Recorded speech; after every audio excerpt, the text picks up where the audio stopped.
My name is Bernadette Flowers, and I'm from the Cathedral of Christ the King. A frequently asked question is, why does the church still ordain only men? When people ask that why women can't be ordained, especially when they ask that question in the United States, it is usually asked as a question of human rights. To be honest, that's not really the way to frame the question.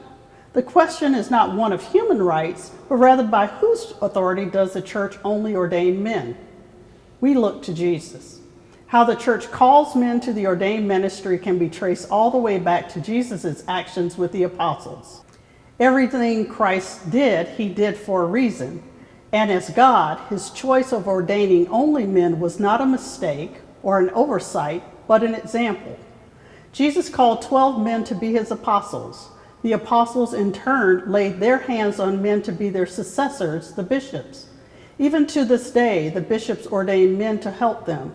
We call those men priests and deacons. God has author's rights when it comes to his church. Inasmuch as he established it, he in his perfect wisdom guides it. No one, man or woman, really has the right to be a deacon, priest, or bishop.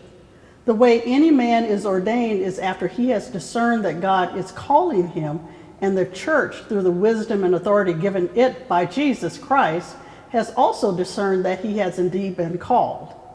So does this mean that women are considered second-class citizens by the church? Quite the contrary.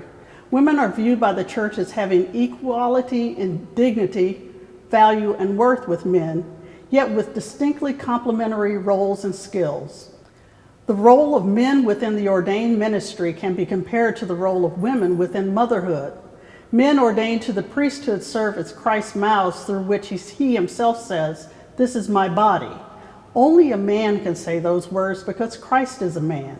Secondly, Christ, the perfect human image of the Father, is male because God is Father and fathers are male. The priest serves a uniquely male role in the person of Christ. Both men and women serve according to the unique way they have been created.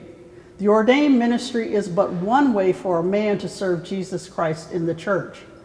Everyone, both male and female, is called to share their gifts and talents, to minister and be signs and symbols of Jesus' love to others.